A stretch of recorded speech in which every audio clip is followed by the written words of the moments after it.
இந்த பிரபஞ்சம் உருவாகும் முன் காலமும் இடமும் இல்லாத காலத்தில் ஒரு பேராற்றல் மட்டும் இருந்தது. அதுவே கடவுள் சிவன். கைலாய மலையில் சிவன் தியானத்தில் அமர்ந்துள்ளார். ஜடாமுடியில் கங்கை, தலையில் சந்திரன், கழுத்தில் பாம்பு. அவர் அமைதியின் உருவம்.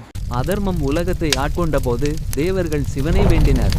சிவன் தனது மூன்றாம் கண் திறந்தார். அக்கினி வெளிப்பட்டு பார்க்கடல் கடையப்பட்ட போது முதலில் எழுந்தது பயங்கரமான விஷம். உலகம் அழியும் நிலையில் இருந்தது.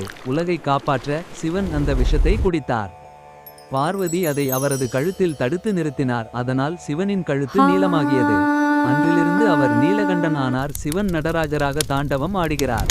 அது உருவாக்கம், காப்பு, அழிவு, இந்த மூன்றையும் குறிக்கிறது. சிவன் நமக்கு சொல்லும் பாடம்: அகங்காரத்தை அழி, கோபத்தை கட்டுப்படுத்து, கருணையுடன் வாழ். ஓம் நம சிவாய. ஹர ஹர மகாதேவா.